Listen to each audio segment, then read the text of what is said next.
Welcome to A1 Telugu first news. ముందుగా headlines చూద్దాం.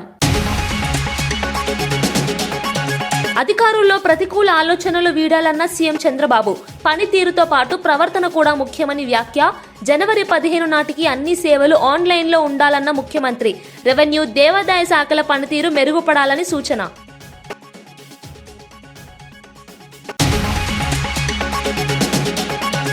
గుండెల నిండా అభిమానం నింపుకొని ఓయూకు వచ్చానన్న సీఎం రేవంత్ రెడ్డి. నాకు భాష గొప్పగా రాకపోవచ్చు, ప్రజల మనసు తెలుసు అని సీఎం ఎమోషనల్. నాకు ఇంగ్లీష్ రాదు, అయినా తెలంగాణను 2 ఏళ్ల నుండి మంచిగా వెళుతున్న కదా అంటూ వెల్లడి. స్టార్టప్లకు 1000 కోట్లు అని సీఎం రేవంత్ రెడ్డి కీలక ప్రకటన. రాష్ట్రంలో హత్యలు మళ్లీ మొదలయ్యాయి. కాంగ్రెస్ అధికారంలోకి వచ్చిన వెంటనే హత్యలు ప్రారంభమయ్యాయన్న జగదీష్ రెడ్డి.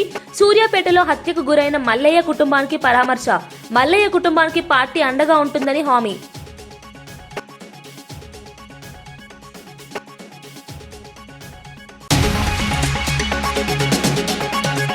పార్లమెంటు వేదికగా బీజేపీకి రాహుల్ గాంధీ సూటు ప్రశ్నలు. ఎన్నికల సంఘం ఎంపిక ప్యానెల్ నుంచి సీజేఐని ఎందుకు తొలగించారు అని వ్యాఖ్య. 2024 ఎన్నికలకు ముందు ఈసీకి చట్టపరమైన రక్షణ ఎందుకు ఇవ్వబడింది అని ప్రశ్న. పని చేయకపోతే ఓ సమస్య, చేస్తే మరో సమస్య అన్న పవన్. పల్లెలే దేశానికి వెన్నెముక అన్న డిప్యూటీ సీఎం పవన్ కళ్యాణ్. పల్లెల కోసమే పంచాయతీరాజ్ శాఖ తీసుకున్నానని వెల్లడి. సర్పంచ్లే అలా ఉంటే ఎమ్మెల్సీలు, మంత్రులు ఎలా వింటారు అని ప్రశ్న. తెలంగాణలో టెక్నాలజీలో భారీ అభివృద్ధి సాధించిన ఏపీ, గూగుల్ వంటి ప్రముఖ సంస్థల దృష్టిని ఆకర్షిస్తున్నందుకు గర్వంగా ఉందని సీఎం చంద్రబాబు నాయుడు పేర్కొన్నారు. వాట్సాప్ గవర్నెన్స్ వంటి ఆధునిక పరిపాలన మార్పులు రాష్ట్రంలో అమలు చేయడంతో ప్రపంచ స్థాయి సంస్థలు పోటీపడి పెట్టుబడులకు ముందుకు వస్తున్నాయని ఆయన తెలిపారు. రాష్ట్ర పరిపాలనలో డిజిటల్ విధానాలు, పారదర్శక పాలన, వేగవంతమైన నిర్ణయాలు పెట్టుబడిదారులకు విశ్వాసం కలిగిస్తున్నాయని వివరించారు. విశాఖను టెక్నాలజీ కేంద్రంగా తీర్చిదిద్దేందుకు ప్రభుత్వం తీసుకుంటున్న చర్యలను కూడా చంద్రబాబు వివరించారు. గ్రోత్ వస్తుంది. సెకండ్ క్వార్టర్లో 56-57% గ్రోత్ వస్తుంది. దానికి మీరందరూ కూడా ఎవరైనా సరిగా పనిచేయకపోతే, ఇప్పుడు అంతా కూడా మీ అన్ని కూడా ఇక్కడ ఉన్నాయి. నేను ఇంకోటి కూడా చెప్తాను, డోంట్ మిస్టేక్ మీ. నాతో సహా నా పర్ఫార్మెన్స్ రాష్ట్రానికి మొత్తం ఉంటుంది. మీ పర్ఫార్మెన్స్ మీ శాఖలకు ఉంటుంది, డిపార్ట్మెంట్కు ఉంటుంది. ఎవరేం చేశారో it will be on record. Analytics తీసుకోవడం within no time. Competition is uniform, transparent. ఇప్పుడే కాదు, మీ క్యారియర్ అంతా కూడా ఉంటుంది. ఏ అధికారి ఉన్నప్పుడు ఎక్కడ పనిచేశాడో ఒక్కసారి తీసుకుంటే ఒక క్లిక్ కొట్టి ఆటోమేటిక్ వచ్చే పరిస్థితి వస్తుంది. That is the systems we're building now. చాలా మంది అప్పుడప్పుడు నేను చూస్తూ ఉంటాను, ఏదో దేశాన్ని మొత్తం మనమే మోసినట్టు బిహేవ్ చేస్తూ ఉంటారు. ఈరోజు సింప్లిఫికేషన్స్ వచ్చేసాయి. మనం హార్డ్ వర్క్ కాదు కావాల్సిన, స్మార్ట్ వర్క్. నేను రిపీటెడ్గా చెప్తున్నా, ఎవ్రీథింగ్. ఎన్ని ఫైల్స్ వస్తాయి ఒక ఆఫీసర్కి వస్తే ఒక 4-5 వస్తాయి, అంతేనా? ఇంకోటి కూడా ఉంది మీకు వెరీ ఇంట్రెస్టింగ్. ఫైల్స్ కావాలని క్రియేట్ కూడా చేస్తున్నారు. This is another biggest challenge. ఎందుకు అది జరుగుతా ఉందంటే, కిందికి పైకి తిప్పాలి కాబట్టి ఒక ఫైల్ క్రియేట్ చేసి పైకి పంపించేస్తున్నారు. అవసరమైతే వుడ్ రీడ్రాఫ్ట్ బిజినెస్ రూల్స్. ఇప్పుడు కాన్స్టిట్యూషన్ ఇన్నిసార్లు అమెండ్ చేసుకున్న తర్వాత బిజినెస్ రూల్స్ ఎందుకు అమెండ్ చేసుకోకూడదు? రాబోయే రోజుల్లో everything will be in link file. ఇంకా ట్యాంపర్ చేయడానికి అవకాశం లేదు. వన్స్ అది వస్తే రెవెన్యూ రికార్డ్స్ ఆర్ సేఫ్. పట్టాదారు పాస్ పుస్తకం మీ దగ్గర ఎందుకు రావాలి? ప్రింట్ చేసి చెన్నైలో ప్రింట్ చేస్తున్నారు కొత్త పుస్తకాలన్నీ. ఆ సెక్యూరిటీ ఫీచర్స్ పెట్టి, ఆ సెక్యూరిటీ ఫీచర్స్ అడ్రస్ అతనికి ఇచ్చి అతనే పంపిస్తాడు నేరు కొరియర్ సర్వీస్ లో. ది వే రేవంత్ రెడ్డి నాయకత్వంలో తెలంగాణలో జరిగిన గ్లోబల్ సమ్మిట్ అత్యంత ప్రతిష్టాత్మకంగా నిలిచిందని సిపిఐ నాయకుడు నారాయణ ప్రశంసించారు. ఈ సమ్మిట్ ద్వారా రాష్ట్రానికి వచ్చిన పెట్టుబడులు అనేక రంగాలకు ఉపయోగపడతాయని, ముఖ్యంగా పరిశ్రమలు, సేవల రంగంలో కొత్త అవకాశాలు సృష్టించబడతాయని చెప్పారు. రాష్ట్ర సమగ్రాభివృద్ధి కోసం ప్రభుత్వం తీసుకుంటున్న నిర్ణయాలు ప్రజల అంచనాలకు అనుగుణంగా ఉన్నాయని నారాయణ అభిప్రాయపడ్డారు. అన్ని వర్గాల అభివృద్ధిని లక్ష్యంగా పెట్టుకుని పనిచేస్తున్న సీఎం రేవంత్ రెడ్డి, కాంగ్రెస్ ప్రభుత్వం రాష్ట్ర భవిష్యత్కు సరైన దిశలో అడుగులు వేస్తోందని ఆయన తెలిపారు. సమ్మిట్ ద్వారా పెట్టుబడులతో పాటు అంతర్జాతీయ సంస్థల దృష్టి తెలంగాణపై మరింతగా పడుతుందని నారాయణ అన్నారు. వ్యవసాయ రంగం దీన్ని సమన్వయం చేసుకుంటూ ప్రయారిటీగా ఉంటూ ఇది ఇండస్ట్రియల్ డెవలప్మెంట్ వస్తే బాగుంటుంది. కానీ లేదంటే ఒక పక్క ప్లస్ ఒక మైనస్ రావడానికి వీల్లేదు. అందువల్ల రావడానికి ప్రజలు కూడా, తెలంగాణ అంటే ఇక్కడ క్లైమేట్ బాగుంటుంది, భూమి అందుబాటులో ఉంటుంది, ప్రజలు కూడా మంచివాళ్ళు, ఇది అభివృద్ధి కావడానికి అవకాశం ఉంటుంది. అయితే పారిశ్రామిక కొంతమంది అంబిషన్స్ వస్తారు, ఎక్కువ భూములు తీసుకొని తక్కువ ధరలతో తీసుకొని తర్వాత దాన్ని మిస్యూజ్ చేయడానికి ప్రయత్నిస్తుంటారు. దాన్ని జాగ్రత్త పడుకోవాలి. టైం బౌండ్గా అభివృద్ధి అయ్యే పద్ధతిలో వాళ్ళకి మ్యాండేట్ ఇవ్వాలి. అది లేకుండా పోతే ల్యాండ్ హ్యాండ్ ఓవర్ చేసుకుని పోతే అది ఎప్పుడో పోతుంది. ఇవన్నింటినీ సమన్వయం చేసుకునే పద్ధతుల్లో ఈ రెవెన్యూ డిపార్ట్మెంటు ఆ పర్మిషన్స్ అనుమతులు ఇవన్నీ కూడా ఆటంకం జరగకూడదు. దీన్ని జాగ్రత్త చేసుకోవాల్సిన అవసరం ఉంది. అందులో ఆరంభ సూత్రం కాకుండా దీన్ని టైం బౌండ్ ప్రాతిపదికగా అభివృద్ధి చేస్తే తెలంగాణ అభివృద్ధి అవుతుంది, సమగ్ర అభివృద్ధి అవడానికి అవకాశం ఉంటుంది. ఆ విషయం జాగ్రత్త చేసుకోవాలని కోరుతా ఈ తెలంగాణ ప్రభుత్వానికి, ముఖ్యంగా రేవంత్ రెడ్డికి, కమ్యూనిస్ట్ పార్టీ అభివృద్ధి తెలియజేస్తాను. కొద్ది నెలల క్రితమే కాంగ్రెస్ అంతర్గత తగాదాల వల్ల ఒక హత్య జరిగిందని, ఇప్పుడు మళ్లీ మరో హత్య జరగడం ఆందోళనకరమని మాజీ మంత్రి ఎమ్మెల్యే జగదీష్ రెడ్డి తీవ్రంగా విమర్శించారు. పోలీసుల నిర్లక్ష్యమే ఈ ఘటనకు కారణమైందని గతంలోనే హెచ్చరించానని తెలిపారు. తెలంగాణలో కాంగ్రెస్ హయాంలో జరిగిన హత్య సంస్కృతిని బీఆర్ఎస్ 10 ఏళ్ల పాలనలో నిర్మించామని, కానీ కాంగ్రెస్ తిరిగి వచ్చాక మళ్లీ అదే పరిస్థితులు వస్తున్నాయని అన్నారు. మల్లయ్య కుటుంబానికి బీఆర్ఎస్ ఎల్లప్పుడూ అండగా ఉంటుందని స్పష్టం చేశారు. పంచాయతీ ఎన్నికల వేళ ఉద్రిక్తతలు పెరగకూడదని కేటీఆర్ స్వయంగా పరిస్థితిని సమీక్షించారని తెలిపారు. రాష్ట్రంలో చట్ట వ్యవస్థ బలహీనపడుతోందని ఆయన ఆందోళన వ్యక్తం చేశారు. చర్యలు తీసుకోకపోతే అవి కొనసాగుతాయి. ఈ ప్రాంతంలో గతంలో ఆ సంస్కృతి ఉంది. ఆ సంస్కృతిని రూపుమాపడానికి మేము 10 ఏళ్లు చేసిన కృషిని ఇవాళ మళ్లీ కాంగ్రెస్ పార్టీ నాశనం చేస్తుంది. జిల్లాలో ఉండే ప్రజలు, ప్రజాస్వామికవాదులు, ఇతర పార్టీల నాయకులందరూ కూడా నేను విజ్ఞప్తి చేస్తా ఉన్నా, ఈ విషయంలో అందరం కూడా ఏకం కావాల్సిన అవసరం ఉంది. కాంగ్రెస్ మూర్ఖపు వైఖరిని ఎండగట్టాల్సిన అవసరం ఉంది. ప్రజల్లో కాంగ్రెస్ గుండాయిజాన్ని వ్యతిరేకిస్తూ పెద్ద ఎత్తున ఉద్యమాలు చేయాల్సిన అవసరం కూడా వస్తూ ఉంది. తప్పకుండా మనం అందరం కూడా పనికి పూనుకోవాలని చెప్పి విజ్ఞప్తి చేస్తూ, మేము మా ఉప్పల మల్లయ్య, మా కార్యకర్త కుటుంబానికి పూర్తి స్థాయిలో అండగా ఉంటాం. మా కార్యనిర్వాహక అధ్యక్షులు కేటీఆర్ గారు కూడా మాట్లాడి వారు వస్తారని చెప్పి చెప్పడం జరిగింది. కానీ ఇవాళ ఉన్న పరిస్థితులలో ఒకవైపు ఎన్నికలు జరుగుతూ ఉన్నాయి, ఇంకా ఉద్రిక్తతలు పెరిగే అవకాశం ఉంది అని చెప్పి మేమే వద్దని చెప్పి చెప్పడం జరిగింది. మరి తొందరలోనే వచ్చి ఆ కుటుంబాన్ని పరామర్శించి పార్టీ నుంచి పూర్తిగా ఆ కుటుంబాన్ని ఆదుకోవడానికి కావాల్సిన కార్యక్రమాలు కూడా మేము చేస్తాం. మరి ఇటువంటి దాడుల్ని అందరూ కూడా ఖండించాలని చెప్పి విజ్ఞప్తి చేస్తాం. కృష్ణా జిల్లాలో మెడికల్ కళాశాల ప్రైవేటీకరణను వ్యతిరేకిస్తూ వైఎస్ఆర్సీపీ చేపట్టిన కోటి సంతకాల ఉద్యమంలో మాజీ మంత్రి కొడాలి నాని కీలకంగా పాల్గొన్నారు. ఎన్నికల తర్వాత అనారోగ్యం, వ్యక్తిగత కారణాలతో 18 నెలలుగా రాజకీయాలకు దూరంగా ఉన్న ఆయన తొలిసారి పార్టీ కార్యక్రమంలో పాల్గొనడం హాట్ టాపిక్ గా మారింది. మెడికల్ విద్యను ప్రైవేట్ చేతుల్లోకి వదిలేస్తే సాధారణ ప్రజలు తీవ్రమైన ఇబ్బందులు పడతారని, ప్రభుత్వం ఈ నిర్ణయాన్ని వెంటనే వెనక్కి తీసుకోవాలని కొడాలి నాని డిమాండ్ చేశారు. గవర్నర్ కి అందించబోయే వినతి పత్రంలో ఆయన స్వయంగా సంతకం చేసి అందజేశారు. ప్రజల హక్కుల కోసం పోరాటం కొనసాగుతుందని, పార్టీతో తాను ఎల్లప్పుడూ ఉంటానని నాని స్పష్టం చేశారు. పేద విద్యార్థులు మెడిసిన్ చదువుకోవాలన్నటువంటి మంచి సంకల్పంతో 17 మెడికల్ కాలేజీలని బిగిన్ చేసి దాంట్లో 5 మెడికల్ కాలేజీలని ప్రారంభించి ఇంకొక 5 మెడికల్ కాలేజీలని నెక్స్ట్ సంవత్సరం అంటే 2024 ఎన్నికలు అయితే 25లో వాటిని ప్రారంభించడానికి సిద్ధంగా పెట్టినటువంటి హాస్పిటల్స్ కానీ కాలేజీలతో పాటు హాస్పిటల్స్ కూడా ఉంటాయి. వీటన్నిటినీ ప్రైవేటీకరణ చేయాలన్నటువంటి ఒక దుర్మార్గమైనటువంటి ఆలోచనతో చంద్రబాబు నాయుడు కూటమి ప్రభుత్వం ప్రయత్నం జరుగుతుంది. ఆ ప్రయత్నాలను అడ్డుకోవడానికి జగన్మోహన్ రెడ్డి గారు అనేక విధాలుగా మరి ప్రజల తరఫున, ప్రజల కోసం, ప్రజలతో కలిసి పోరాటం చేయాలని చెప్పి మరి ఆయన నిర్ణయం తీసుకోవటం, ఆ నిర్ణయానికి అనుగుణంగా వైఎస్ఆర్సీపీ నాయకులు కానీ, కార్యకర్తలు కానీ, శ్రేణులు కానీ, ప్రజలు కానీ పెద్ద ఎత్తున మద్దతు పలికారు. ఇప్పటికైనా ఈ దుర్మార్గమైనటువంటి ఆలోచనని విరమించుకోవాలని చెప్పి కూటమిలో ఉన్నటువంటి చంద్రబాబు నాయుడికి, పవన్ కళ్యాణ్కి ఇద్దరికి కూడా విజ్ఞప్తి చేస్తున్నాను. తప్పకుండా పేద ప్రజల కోసం ఏదైతే కాలేజీలని జగన్మోహన్ రెడ్డి గారు ప్రారంభించారో వాటిని పేద ప్రజలకే అందేటట్టు ప్రభుత్వమే ఆ కాలేజీలని నడిపేటట్టు చర్యలు తీసుకోవాలని చెప్పి ప్రభుత్వాన్ని కోరుతున్నాను. అదేవిధంగా జగన్మోహన్ రెడ్డి గారి కోటి సంతకాలు సేకరించి ఆయనకి పంపిస్తాము. ఆయన గవర్నర్కి అందిస్తారు. పైన ఉన్నటువంటి కేంద్ర ప్రభుత్వం కూడా ఈ ప్రభుత్వానికి మద్దతు ఇస్తుంది కాబట్టి వాళ్ళు కూడా జోక్యం చేసుకుని ఈ కార్యక్రమాన్ని ఇక్కడతో ఫుల్ స్టాప్ పెట్టాలని చెప్పి నేను కోరుకుంటున్నాను. క్రియాశీల రాజకీయాల్లోకి మీరు వస్తారు నగ్నాలు కానీ ఈ గత 6 నెలలుగా నేను కొంత రాజకీయాలకు దూరంగా ఉన్నాను. ఎందుకంటే నాకు బైపాస్ సర్జరీ జరిగింది.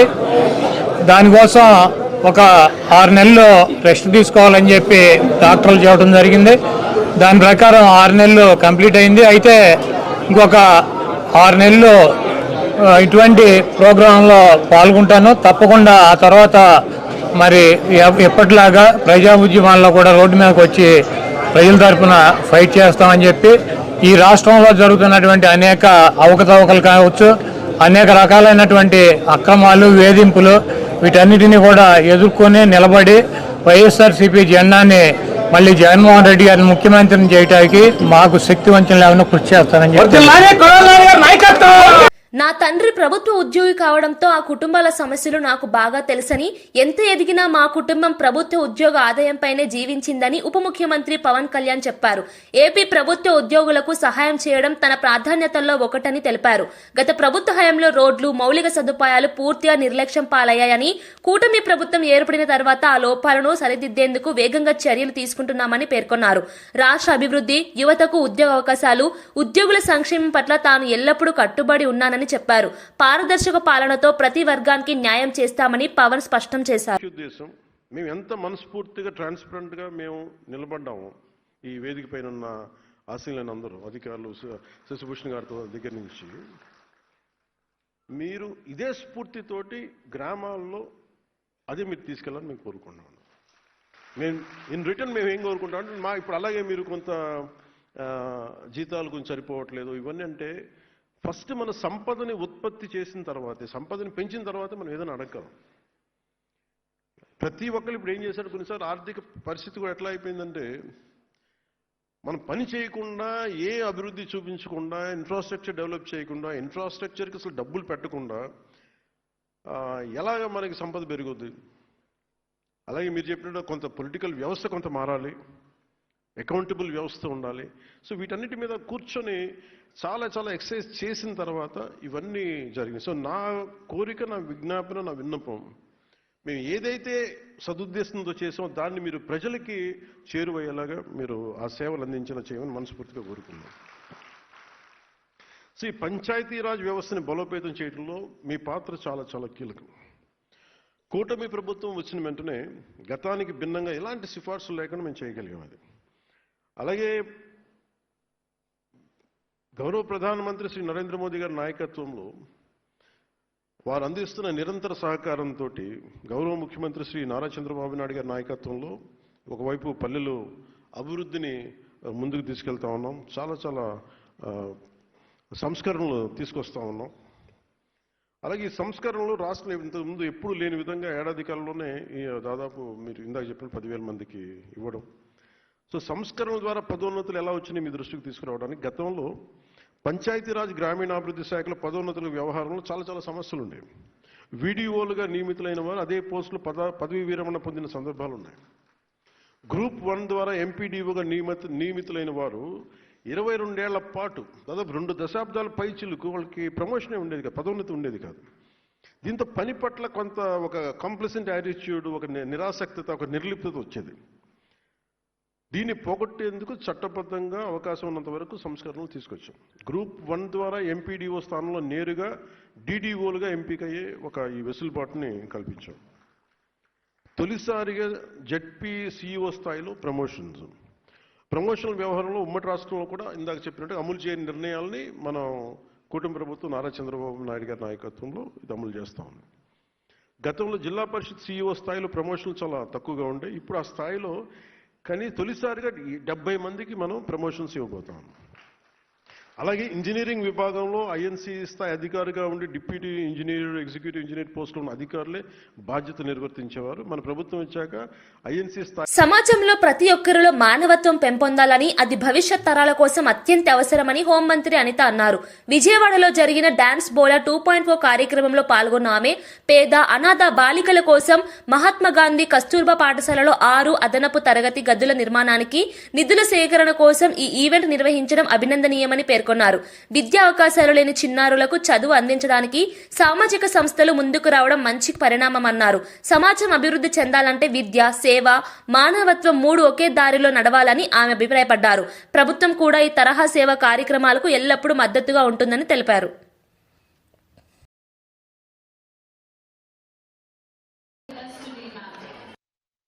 ఈ రోజులో చేతుల్లో ఫోన్లు ఉన్నా కూడా వీడియో తీసి లైవ్ రీల్ చేస్తున్నారు. అటువంటి సిచ్యువేషన్స్ లో ఇంతమంది ఫ్యామిలీస్ నుంచి లేడీస్ బయటకు వచ్చి ఒక మంచి కాజ్ గురించి పోరాటం చేయడమే కాకుండా అందరూ కూడా చేయి కలిపి ఒక అనాథ పిల్లలకి, దట్టు అనాథ ఆడపిల్లలకి సంబంధించి వాళ్ళకు ఒక విద్యను అందించాలి, వాళ్ళకు ఒక దారి చూపించాలి అని మీరందరూ ముందుకు రావటం అనేది నిజంగా చాలా శుభ పరిణామం కింద భావించాలి. స్కూల్స్ కన్స్ట్రక్ట్ చేసేదానికి, అదేవిధంగా ఈరోజు ఎన్నో కార్యక్రమాల్లో పాల్పంచుకునేదానికి అంతర్జాతీయ స్థాయిలో, జాతీయ స్థాయిలో ఈ ఆర్గనైజేషన్ కూడా ముందుకు నడవటం అనేది నిజంగా చాలా పర్పస్ అండి. మన ఆంధ్ర తెలంగాణ బోర్డర్ లో ఒక స్కూల్ ఫైండ్ అవుట్ చేశాము.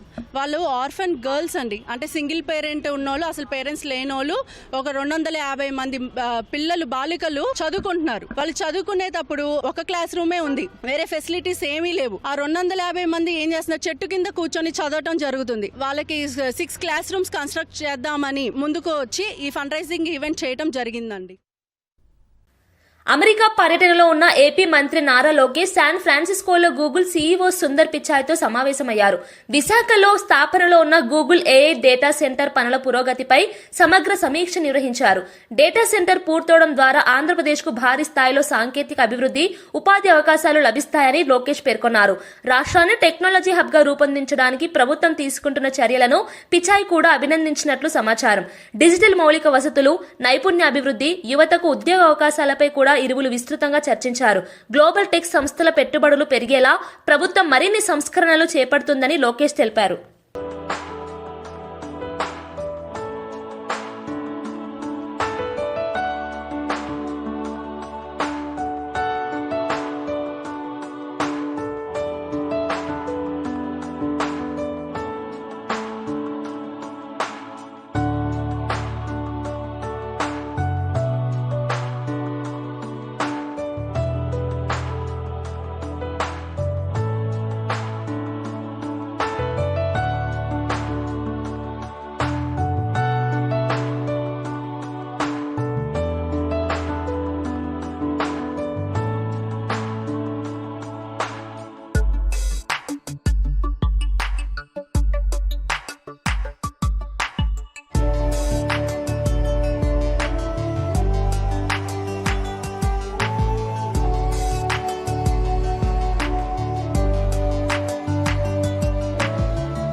తెలంగాణ రైజింగ్ గ్లోబల్ సమ్మిట్ 2వ రోజు సందర్భంగా పలువురు సినీ ప్రముఖులు ముఖ్యమంత్రి రేవంత్ రెడ్డిని కలిసి సమావేశమయ్యారు. అల్లు అరవింద్, సురేష్ బాబు, అక్కినేని అమల, దిల్ రాజు, జెనీలియాతో పాటు రితీష్ దేశ్ముఖ్, అర్జున్ కపూర్ వంటి ప్రముఖులు ఈ సమావేశానికి హాజరయ్యారు. తెలంగాణలో సినిమా పరిశ్రమ ప్రగతి, భవిష్యత్ అవకాశాలు, ఫిలిం సిటీ అభివృద్ధి, ఇన్వెస్ట్మెంట్ అవకాశాలపై విస్తృతంగా చర్చ జరిగింది. హైదరాబాద్ ను అంతర్జాతీయ స్థాయి ఫిలిం హబ్ గా అభివృద్ధి చేయడానికి ప్రభుత్వం కట్టుబడి ఉందని సీఎం రేవంత్ తెలిపారు. ప్రముఖులు కూడా తెలంగాణలో సినిమా రంగానికి ఉన్న అవకాశాలను ప్రశంసిస్తూ కొత్త పెట్టుబడులకు ఆసక్తి చూపారు. ఈ సమావేశం సమ్మిట్ లో ప్రత్యేక ఆకర్షణగా నిలిచింది. అమెరికా చైనా సప్లైస్ ఆపితే ఒక గంట కూడా బతకలేదు, ఒక 1 అవర్ కూడా అమెరికా జీవించలేదు. అమెరికా ఎంత అప్పు ఉందంటే చైనాకు, వాడిని ఆ అప్పు మొత్తం కట్టడానికి వంగబెట్టి బండ పెడితే మొత్తం అమెరికాని చైనాకు అప్పచెప్పాల్సి వస్తుంది. వానికి ఇంగ్లీష్ వచ్చా? జపాన్కి ఇంగ్లీష్ వచ్చా? జర్మన్లో ఉండే ప్రజలకు ఇంగ్లీష్ వచ్చా? మా ఈడ ఉండే యువమిత్రులకు కూడా ఇంగ్లీష్ రాదు అనేది ఏం పెట్టుకోకండి, అదేం పెద్ద విషయం కాదు. మనకు మానవత్వం ఉండాలి, మనకు మనసు ఉండాలి. ఇవాళ రాష్ట్రాన్ని నేను పరిపాలిస్తలేను, ఆయన మంచిగా 2 ఏళ్ళ నుంచి మీరే చూసారు కదా. కావాలంటే 10 మంది ఇంగ్లీష్ వచ్చిన వాళ్ళని ఉద్యోగస్తులను పెట్టుకుంటే మాట్లాడవా అని చెప్పొచ్చు, ఒకరి తర్వాత ఒకరిని. కృష్ణా జిల్లా మచిలీపట్నంలో మాజీ మంత్రి పేర్ని నాని మీడియాతో మాట్లాడారు. మంత్రి లోకేష్ అవినీతి దేశ స్థాయి నుంచి అంతర్జాతీయ స్థాయికి వెళ్లిందని ఆయన తీవ్ర ఆరోపణలు చేశారు. చంద్రబాబు ప్రభుత్వ హయాంలో జరిగిన భారీ అప్పులు, అవినీతిని జగన్ ప్రభుత్వం పవిత్రంగా తీర్చిందని పేర్కొన్నారు. ఇండిగో సమస్యపై తెలుగుదేశం నేతలు నిశ్శబ్దంగా ఉండటమే అనుమానాలకు తావిస్తుందన్నారు. కొత్త ప్రభుత్వం 18 నెలలు అవుతున్నప్పటికీ విమానయాన పరిస్థితిని నియంత్రణలోకి తీసుకురాలేకపోవడం దయనీయమన్నారు. నకిలీ ప్రచారంతో ప్రజలను తప్పుదోవ పట్టించే ప్రయత్నం టీడీపీ లక్షణమని విమర్శించారు. ప్రజల సంక్షేమం కోసం ప్రభుత్వం కృషి చేస్తోందని నాని తెలిపారు. మచిలీపట్నంలో నిన్న బైపాస్ రోడ్లో, పాత బైపాస్ రోడ్లో ఉన్నటువంటి కమ్మసంగం సెంటర్లో, ఆ జంక్షన్ లో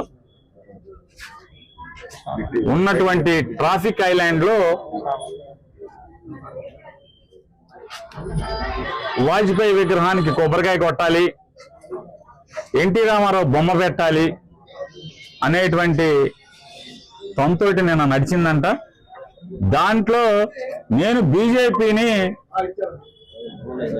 కూడా, బందర్లో బీజేపీని కూడా నేనే నడుపుతున్నానని చెప్పని కొల్లు రవీంద్ర గారి బినామీ మాట్లాడుతున్నాడని చెప్పని విలేకరులు చెప్తున్నారు.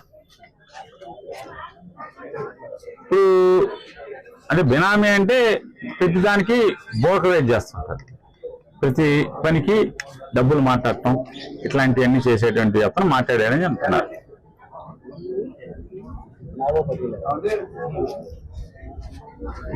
ఆర్ట్స్ కాలేజీ వద్దకు వచ్చిన తొలి ముఖ్యమంత్రిగా రేవంత్ రెడ్డి చరిత్ర సృష్టించారని ఎమ్మెల్సీ అద్దంకి దయాకర్ అన్నారు. రేవంత్ పర్యటనను తట్టుకోలేక కొందరు రాజకీయ నాయకులు ప్రేరేపిత చర్యలకు పాల్పడుతున్నారని ఆయన విమర్శించారు. ప్రభుత్వ విశ్వవిద్యాలయాలను అభివృద్ధి చేయడం బీఆర్ఎస్ నేతలకు ఇష్టం లేదని పేర్కొన్నారు. త్వరలోనే యువత కోసం భారీ ఉద్యోగ ప్రకటన విడుదల చేయనున్నట్లు పెద్ద ఎత్తున హామీ ఇచ్చారు. విద్యార్థులు రాజకీయ నాయకుల ఉచ్చులో పడకూడదని, తమ భవిష్యత్ కోసం విద్యపైన దృష్టి పెట్టాలని సూచించారు. రాష్ట్రంలో విద్యారంగాన్ని పూర్తి స్థాయిలో బలోపేతం చేయాలనే సంకల్పంతో ప్రభుత్వం ముందుకు సాగుతోందని అద్దంకి తెలిపారు. చరిత్ర అది చూసి తట్టుకోలేక, జీర్ణించుకోలేక కొన్ని పార్టీల వ్యక్తులు ఈరోజు చేస్తున్న ఏదైతే ప్రచారము లేదంటే గందరగోళం చూస్తుంటే నవ్వు వస్తుంది. కనీసం ఉస్మానియా యూనివర్సిటీ 100 సంవత్సరాల రోజుల్లో ఈ ఉస్మానియా యూనివర్సిటీ లోపలికి కూడా రాలేకుండా ఆడిటోరియంకి వచ్చిపోయిన ముఖ్యమంత్రి గత ముఖ్యమంత్రి అయితే, ఉస్మానియా నడ గడ్డ మీద ఇలా నల్లమల్ల పులి బిడ్డ వచ్చి పేదలకు, ఎస్సీ ఎస్టీ బీసీలకు మేలు జరిగే యూనివర్సిటీని 10 కాలాల పాటు ప్రపంచవ్యాప్తంగా ఉండే యూనివర్సిటీలతో పోటీపడే విధంగా తయారు చేయడానికి చేసిన ఈ ప్రణాళికని ఇలా జీర్ణించుకోలేని శక్తులు మాత్రమే దీన్ని విమర్శిస్తాయి. డెఫినెట్ గా భవిష్యత్తులో విద్యార్థుల యొక్క విద్యనే కాదు, ఉద్యోగ ఉపాధి అవకాశాల మీద కూడా పెద్ద ఎత్తున ఈరోజు ముఖ్యమంత్రి గారు సభా వేదికగా చెప్పడం జరిగింది. కాబట్టి సీఎం చంద్రబాబు నాయుడు ముందుగా వేసుకున్న పథకం ఆంధ్రప్రదేశ్ ను అమ్మకానికి పెట్టడమేనని ఆయన ఆరోపించారు. అధికారంలోకి వచ్చిన వెంటనే రైతులకు ఇస్తున్న ఉచిత పంటల బీమాను లేపేశారని ఆగ్రహం వ్యక్తం చేశారు. గత 1.5 సంవత్సరం కాలంలో వరదలు, తుఫాన్లు వచ్చినా రైతులకు ఇన్సబ్సిడీ డబ్బులు అందించలేదని ప్రశ్నించారు. ఆయన ముందుగా ఇంప్లిమెంట్ చేసినటువంటి పథకం పేరేంటంటే అమ్మకానికి ఆంధ్రప్రదేశ్. ఏంటది? అది మొట్టమొదటి పథకం. అది సూపర్ 6కి మించినటువంటి పథకం ఏదైనా ఉంది అంటే ఈ రాష్ట్రంలో అమ్మకానికి ఆంధ్రప్రదేశ్ లో భాగంగా ఆయన ముందు వచ్చి చేసినటువంటి పని ఏంటంటే రైతుల ఉచిత పంటల బీమాని లేపేసి ప్రైవేట్ ఇన్సూరెన్స్ కంపెనీలకి మీరు ఇన్సూరెన్స్ చేసుకోండి అని చెప్పాడు ఆయన. ఈరోజు రాష్ట్రంలో కేవలం ఈ సంవత్సరాల కాలంలోనే ఎన్నిసార్లు వరదలు వచ్చాయి, ఎన్నిసార్లు తుఫాన్లు వచ్చాయి, ఎన్నిసార్లు విపత్తులు వచ్చాయి.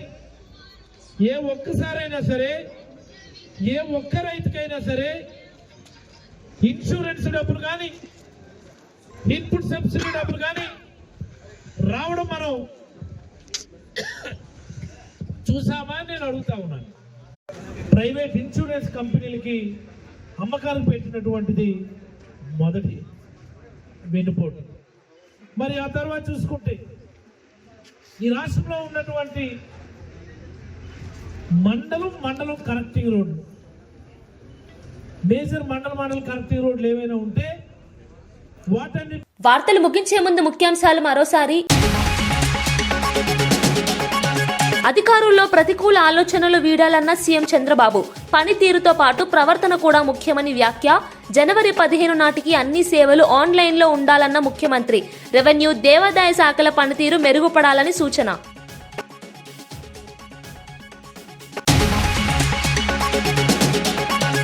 గుండెల నిండా అభిమానం నింపుకొని ఓయూకు వచ్చానన్న సీఎం రేవంత్ రెడ్డి. నాకు భాష గొప్పగా రాకపోవచ్చు, ప్రజల మనసు తెలుసు అని సీఎం ఎమోషనల్. నాకు ఇంగ్లీష్ రాదు, అయినా తెలంగాణను 2 ఏళ్ల నుండి మంచిగా ఏలుతున్న కదా అంటూ వెల్లడి. స్టార్టప్లకు 1000 కోట్లు అని సీఎం రేవంత్ రెడ్డి కీలక ప్రకటన.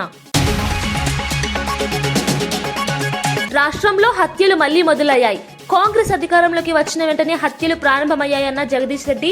సూర్యాపేటలో హత్యకు గురైన మల్లయ్య కుటుంబానికి పరామర్శ. మల్లయ్య కుటుంబానికి పార్టీ అండగా ఉంటుందని హామీ.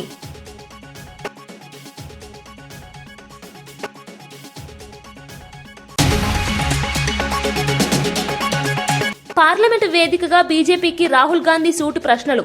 ఎన్నికల సంఘం ఎంపిక ప్యానెల్ నుంచి సీజేఐని ఎందుకు తొలగించారు అని వ్యాఖ్య. 2024 ఎన్నికలకు ముందు ఈసీకి చట్టపరమైన రక్షణ ఎందుకు ఇవ్వబడింది అని ప్రశ్న. పని చేయకపోతే ఓ సమస్య, చేస్తే మరో సమస్య అన్న పవన్. పల్లెలే దేశానికి వెన్నెముక అన్న డిప్యూటీ సీఎం పవన్ కళ్యాణ్. పల్లెల కోసమే పంచాయతీరాజ్ శాఖ తీసుకున్నానని వెల్లడి. సర్పంచ్లే అలా ఉంటే ఎమ్మెల్సీలు, మంత్రులు ఎలా వింటారు అని ప్రశ్న. ఇవి ఈనాటి వార్తా విశేషాలు. మరో బులెటిన్లో మళ్ళీ కలుద్దాం. నమస్కారం.